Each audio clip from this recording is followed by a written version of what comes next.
नमस्कार, आप देख रहे हैं न्यूज 18। मैं हूं आपके साथ मेनका चौधरी। वक्त खबर 1 मिनट का, वो बुलेटिन जहां सिर्फ 1 मिनट में सभी खबरों का पूरा विश्लेषण।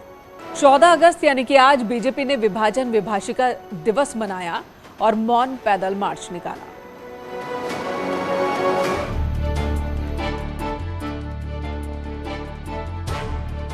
आज बीजेपी ने विभाजन विभीषिका दिवस मनाया। शाम करीब 5:30 बजे 300 प्रतिभागी लोक भवन के सामने इकट्ठा हुए और मौन पैदल मार्च निकाला। मौन पैदल मार्च में सीएम योगी और दोनों डिप्टी सीएम भी शामिल हुए। मार्च में उस परिवार के लोग भी शामिल थे जिनके अपने विभाजन के वक्त अलग हो गए थे। हमारे फादर साहब थे, वहाँ से आए थे, हमारी मदर थी और हमारे दादाजी वगैरह वो सब वहीं से आए थे विभाजन के समय में। और हमारे बाकी जितने परिवार थे, बहुत से परिवार हमारे आते थे। हमारी मौसी के परिवार थे, हमारे चाचा वाचा के परिवार थे, वो सब विभाजन में शहीद हो गए थे वहाँ पर। उसका दर्द आज तक हमारे दिलों में चल रहा है। अभी तक दर्द उनका खत्म नहीं हुआ हमारे दिलों से अभी तक। पैदल मार्च के बाद सीएम योगी ने विभाजन विभीषिका दिवस पर लगाई गई प्रदर्शनी का भी उद्घाटन किया। प्रदर्शनी में उन तस्वीरों को लगाया गया जो विभाजन की कहानी बताती हैं। 1914 का ये पेंशन सर्टिफिकेट है। ये उनके जो है लाहौर का 1935 का एक वो है डॉक्यूमेंट्स है, 1935 लाहौर पंजोबाल। ये जो है देखिए, आप देख सकते हैं 12 आने 4 आने की रजिस्ट्रियाँ हुआ करती थी उस समय। ये सारे रजिस्ट्री के पेपर हैं, स्टाम्प पेपर हैं, आप देख सकते हैं इसको अच्छी तरीके से। 12 आने लिखा है, 4 आने वाले भी हैं। और अमृत महोत्सव के तहत जगह जगह तिरंगा यात्रा निकाली जा रही है। होमगार्ड्स के जवानों ने भी आज तिरंगा यात्रा निकाली, जिसमें सीएम योगी आदित्यनाथ भी शामिल हुए। आजादी का अमृत महोत्सव के तहत उत्तर प्रदेश के होमगार्ड्स ने भी तिरंगा यात्रा निकाली। होमगार्ड्स की तिरंगा यात्रा में शामिल होने मुख्यमंत्री योगी आदित्यनाथ भी पहुंचे। सीएम योगी ने इस कार्यक्रम में होमगार्ड्स की उपयोगिता बताई, साथ ही अपनी सरकार की ओर से इनके लिए उठाए गए कल्याणकारी कदमों की चर्चा भी की। सीएम योगी ने कहा कि प्रधानमंत्री नरेंद्र मोदी की प्रेरणा से आज पूरा देश आजादी का महोत्सव मना रहा है। ये उत्सव एक राष्ट्रीय उत्सव बन गया है। उन्होंने कहा कि होमगार्ड के जवान ब्लॉक स्तर से शुरू हुई तिरंगा यात्रा लेकर यहाँ पहुँचे हैं। देश के प्रति हर नागरिक का कर्तव्य है। सीएम योगी ने कहा कि आज हमारी जो भी अस्मिता है वो देश की वजह से है। इस बात को जानता है कि आज हमारा जो अस्तित्व है, हमारी जो अस्मिता है, वह इसलिए है क्योंकि ये हमारा देश है। हम सुरक्षित हैं इसलिए क्योंकि हमारा देश सुरक्षित है। हम खुशहाल हैं इसलिए क्योंकि हमारा देश प्रधानमंत्री मोदी जी के नेतृत्व में खुशहाली के मार्ग पर तेजी के साथ आगे बढ़ा है। पूरा देश 75वां स्वतंत्रता दिवस मना रहा है। वहीं यूपी विधान भवन को भी 3 रंगों की लाइट में सजाया गया है। विधान भवन की खूबसूरती देखते ही बन रही है। ये तस्वीर देखिए, उत्तर प्रदेश विधान भवन की ये तस्वीर जो 3 रंगों में सराबोर। वहीं लखनऊ रेलवे स्टेशन को भी कुछ इसी तरीके से सजाया गया है। झिलमिल लाइटों से जगमग हो रही है पूरी की पूरी राजधानी। आने जाने वाले लोगों की नजर बस टिक जा रही है, ठहर जा रही है। चारबाग स्टेशन फसाड लाइट की और तिरंगे लाइट की झालर से सजा हुआ है। कई और ऐतिहासिक इमारतों को इसी तरह से सजाया गया है। प्रयागराज विकास प्राधिकरण से लेकर इलाहाबाद हाई कोर्ट की बिल्डिंग को भी खूबसूरत लाइटों से सजाया गया है। आज़ादी के 75 साल पूरा होने पर पूरे देश में जश्न की स्थिति है। अलग अलग राज्यों से तस्वीरें सामने आ रही हैं और इसी बीच देश की राजधानी दिल्ली की तस्वीर भी हम आपको दिखाते हैं। दिल्ली, जहां पर राष्ट्रपति भवन 3 रंगों में रंगा हुआ नजर आ रहा है। स्वतंत्रता दिवस पर पूरे देश में इसी तरह की तैयारी है। आजादी के रंग में पूरा देश रंगा हुआ है। आजादी के अमृत महोत्सव में आगरा एएसआई ने आगरा किला, सिकंदरा और फतेहपुर सीकरी में तिरंगा फहराया और आजादी के अमृत महोत्सव के तहत ये इमारतें जो जगमगा रही हैं उनका वीडियो भी शेयर किया गया है। आगरा किला को शान का प्रतीक माना जाता है, जो 3 रंगों में जगमग हो रहा है। मुगलिया दौर से लेकर ब्रिटिश हुकूमत तक का ये किला गवाह रहा है। इतिहास के पन्नों में आगरा किला का स्वर्णिम इतिहास है। भारतीय पुरातत्व सर्वेक्षण की लिस्ट में सिकंदरा भी एक महत्वपूर्ण स्थल है। और फतेहपुर सीकरी के पंच महल को भी शामिल किया गया है, जहां पर तिरंगे की रौनक दिखाई दे रही है।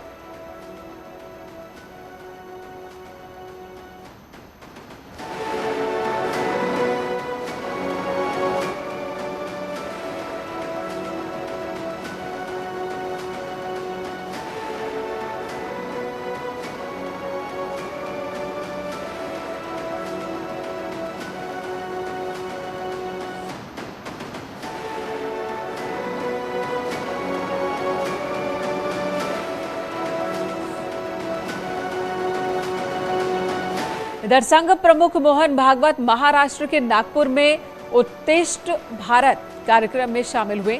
इस दौरान उन्होंने कहा कि भारत के अस्तित्व में एकता है। उन्होंने कहा कि हम अलग दिख सकते हैं, हम अलग अलग चीजें खा सकते हैं, लेकिन हमारे अस्तित्व में एकता है। उन्होंने कहा हमारे आगे बढ़ने से दुनिया भारत से सीख सकती है। सृष्टि की इन विविधताओं को आपस के कलह में न उलझाते हुए सबको साथ लेकर कैसे चलना, सबको साथ लेकर आगे कैसे बढ़ना, इसको अगर दुनिया को किसी से सीखना है तो दुनिया कहती कि हम इसको भारत से सीख। प्रकार की परस्पर विरोधी दुविधाओं से दुनिया भरी है। दुनिया का यही स्वरूप है, उसमें द्वैत है, लेकिन अद्वैत की भूमि पर पक्का खड़ा रहकर द्वैत की दुविधा को ठीक से चलाना, managing the diversities, managing the dualities, ये कहां से आएगा? भारत से आएगा। उसको देने वाला भारत हमको खड़ा करना है। भारत का वो रूप है, भारत का वो अर्थ है, भारत का वो भाव है। अपने संविधान की प्रस्तावना में, अपने संविधान के मार्गदर्शक तत्वों में और अपने संविधान में नागरिक अधिकारों के साथ नागरिक कर्तव्य स्पष्टतया उल्लेखित है। आजादी की 75वीं वर्षगांठ पर भारत पाकिस्तान सीमा पर अटारी बॉर्डर पर भी ऐतिहासिक पल का गवाह बना है।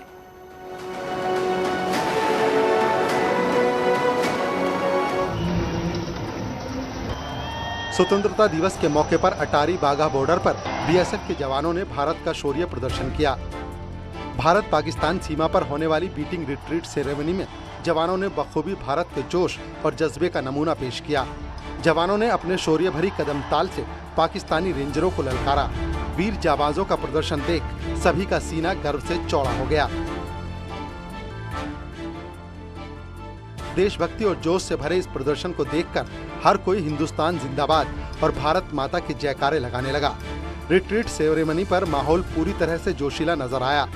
जैसे ही बॉर्डर के गेट खुलते वैसे ही भारतीय सेना के जवान और उधर से पाकिस्तान का जवान बेहद जोश के साथ एक दूसरे की तरफ बढ़ते। जवानों की बुलंद आवाज सुनकर हर कोई जोश से और गर्व से भर जाता। अगली खबर अमरोहा से, जहां पर हादसे में एक युवक की मौत हुई, जिसके बाद गुस्साए लोगों ने पुलिस की गाड़ी में तोड़फोड़ की। अमरोहा के गजरोला थाना क्षेत्र में NH9 पर कंटेनर ने बाइक सवार युवक को टक्कर मार दी। हादसे में युवक ने मौके पर ही दम तोड़ दिया। युवक की मौत से नाराज लोगों ने पुलिस के वाहन में तोड़फोड़ की और पुलिस चौकी पर भी जमकर हंगामा किया।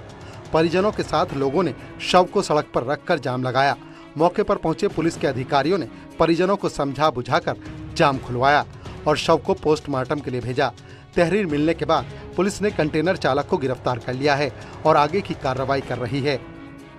ये भानपुर के पास आज एक एक्सीडेंट हुआ था टैंकर से, और पुलिस को सूचना मिली तो इंस्पेक्टर गजरोला अपनी गाड़ी से वहाँ तत्काल पहुँच गए और उन्होंने पीछा करके टैंकर और उसके ड्राइवर को पकड़ लिया।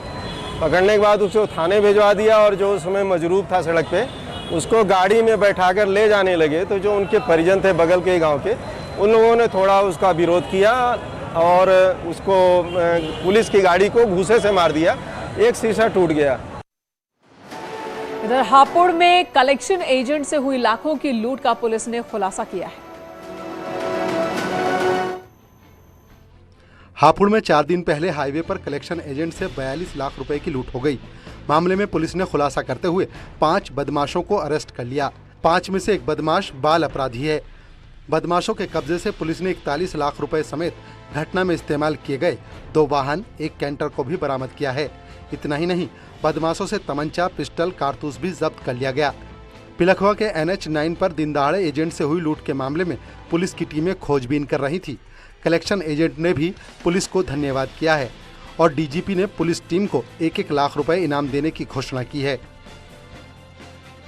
इनसे जो बरामदगी की गई है उसमें 41,13,000 रुपए जो हैं वो लूट की जो राशि थी वो इनसे बरामद हुई है।